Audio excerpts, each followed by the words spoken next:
Howdy gang, Al the Dog Trainer. So I just want to bring you into today's training session with Alpha.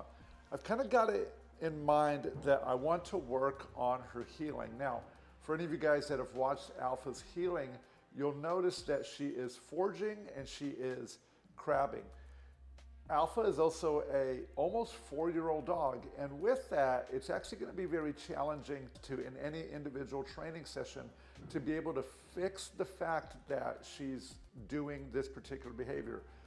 The only chance that I really have at fixing the forging and the crabbing is through a very consistent habit of showing her exactly what that position is. I'm estimating that it's probably going to take me an entire month to, if not 2 months, to actually long-term fix this problem. But what I'm going to begin to do is going to begin to document that process so you guys can see how I'm going from what it is today to what I actually want it to be.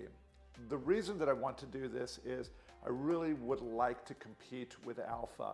But as I've told many of you guys, the heeling is the glue to so many different exercises. So if I can't really get this fixed, then it's going to be impossible for me to show off what a great dog she is. It's the problem that I've created.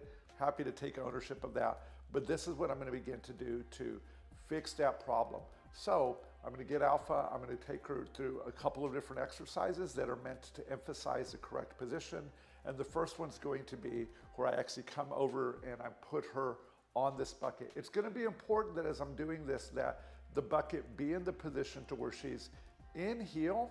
And here, I don't even care if she's sitting or standing. I actually do kind of prefer that she be standing, but either one of those positions, I'm going to begin to reinforce it. I'm also going to reinforce the fact that she can rotate around it. So I'm going to get Alpha and show you guys how to work this.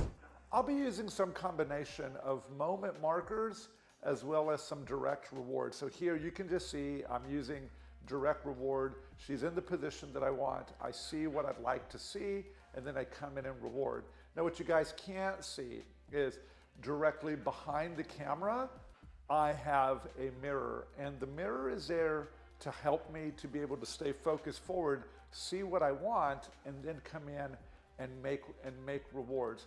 What happens to a lot of us, and it's okay if you're doing this, but if you're a competitor, this actually becomes important.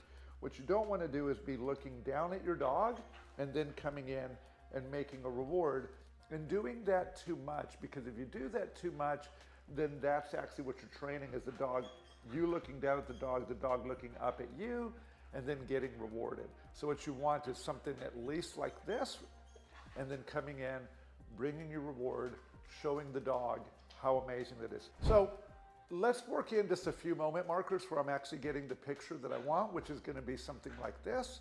Good. I'll mark the moment and then I'll reach in. Now, I've been preaching this on moment markers for a long time to actually get the timing correct, get the picture that you want. Good. Come in and then reward. So mark the moment, then do the thing you want. Good. Now here when I'm doing this, I'm primarily going to be using this pocket and this pocket to reward, because if I come here and I feed out of this pocket too much and I do what most people do is rotate and feed, it's going to actually make it harder for the dog and she's going to begin to forge more. See how her body position changes based on where the reward's going to be? So this is such an important part of this process. Good. Coming in there. And now what I'm going to do is I'm going to have her come off, spin away this way, and come to a reward here. So I'm going to lure this, got a lure in both hands. I'm going to spin her away, come here, bring my hand here, and then feed her right there. That's one of the moves that I want to put under a cue to teach her that, hey, I'm going to say this word, and then I want you to spin around and come to this side to get your reward. Free. Okay. Touch. Good.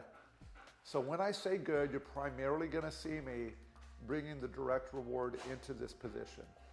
Good.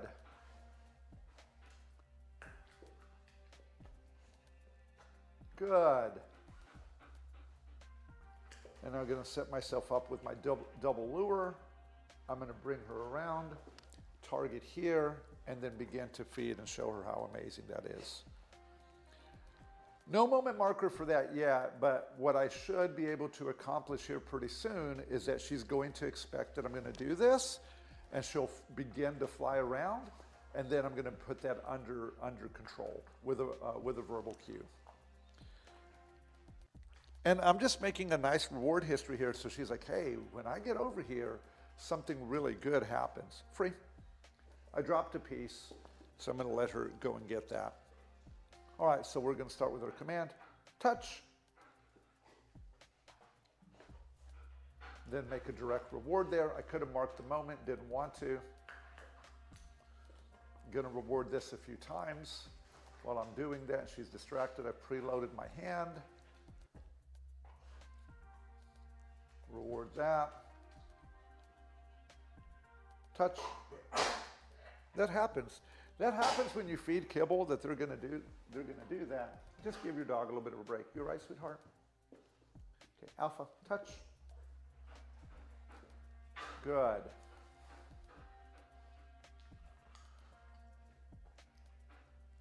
Good. And a lot of this, it could be really boring. Getting a lot of reps of this is what's going to end up helping us fix this problem. Good. Okay. And now I'm going to bring her around this side, make my rewards. Nice girl, Alpha. Nice girl. Nice girl. Free. Load my lure. Good. There, I used a moment marker because she did bump my hand. I felt I could get the timing right. Tell the dog that, hey, that's going to get you a reward, and then release the reward immediately after that. Free. Yeah, good dog. Good dog. Touch. She's wound up. Good. So nothing all that complicated, but I'm going to have to hammer this nail hundreds and hundreds of times to end up fixing the problem, to helping Alpha to understand the position that I want her to be in. As I'm looking down right here, I'm probably going to want her toe to be like between my heel and the actual ball of my foot. I'm not going to really let her toes get too high there. So here we go. I'm going to use my right foot. So bring lure, and okay, good. And I was going to prop her up there. So now,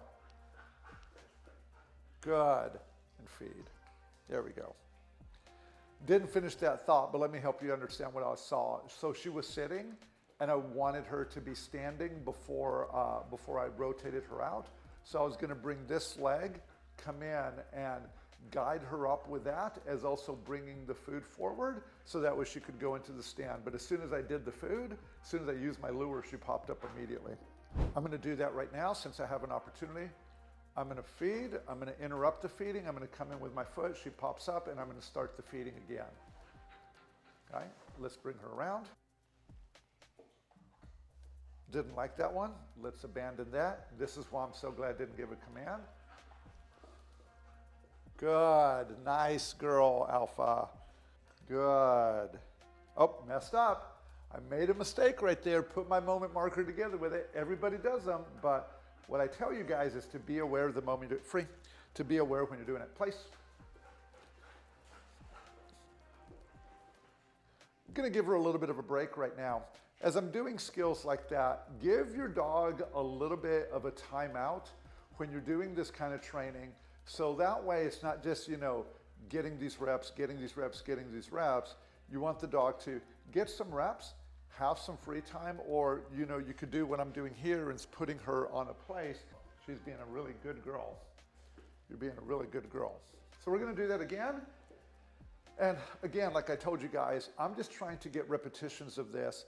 So that way I can begin to fix the crabbing and forging in my heeling, because it's really a big problem. She won't be able to show off her work because I didn't do such a good job of maintaining it. At one point it looked fantastic. And then, because of the circumstances of my life, mainly Jericho getting sick. That's actually what derailed a lot of my training with Alpha. But that's on me. I'm not trying to make excuses for it. I did that, so now I'm going to come back. I'm going to fix that. I'm going to make sure that she gets it right to the best of my ability and go from there. So, all right, here we go. Another round. Free. Touch.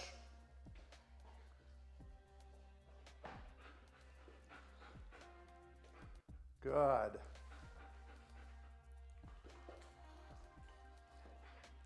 Good.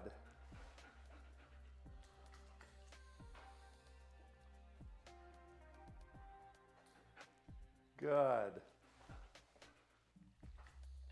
Okay, preload. Good. All right. That's a good dog, Alpha.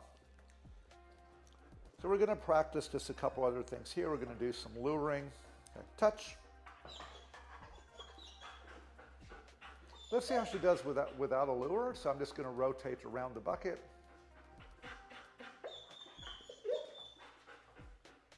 Good. I do have another mirror that's right here in front of me, and that does help me to be looking forward. Good. And to be able to see the pictures that I want without having to look down at the dog. Good. We'll get a couple of those. Good. Using our moment markers to stabilize the position as much as possible.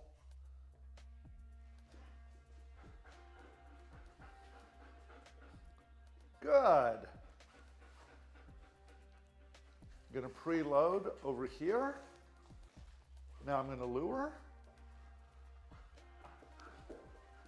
Good. So that way you guys can see what that move looks like from that angle. Free. Yeah, good dog. Good dog. You're just so wound up. Okay.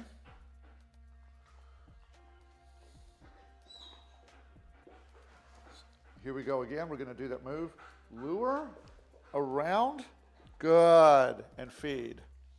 You don't have to put a moment marker there. You can if you want to, but if you're going to put your moment marker, make sure to separate it from the rewarding event, right? So let's just do the most basic move for those of you guys that need to see it. I'm going to lure her in here. So there's the lure.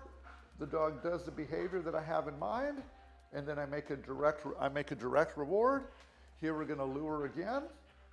Lure the dog around the back, bring the food to the nose, bring her there, and then feed. No moment markers required, but there's advantages to doing it like this in the beginning, but there's disadvantages if you keep doing this for too long. So there, probably the better way to do it is via your voice commands, right? Okay, touch. There's no lure. Good. So there, no luring. She understood the signaling. Didn't necessarily understand good right there, because when I said it, what did the dog do? She left. She shows me what she understands. So she thought like, hey, he's going to throw a piece of food. That's what the dog just told me. Touch. This time I will have food to help reinforce that. Good. Feed. Good. Feed. Good. Good. Good. Good. Free. Yeah. And then what I'll end up, that's probably enough work for her. I'll end up with just a little bit of play so that way she enjoys the session. Well, that's probably going to do it for the video. I hope you guys have learned something. If you did learn something, why not leave that down in the comment section? Now, if you found any use in this video whatsoever, you can like this, you can comment, you can share. That helps people like yourself find this video so that way it can be helpful for them and their dog. Hey, thanks so much for watching. I hope you guys have a great day and happy training. Take care.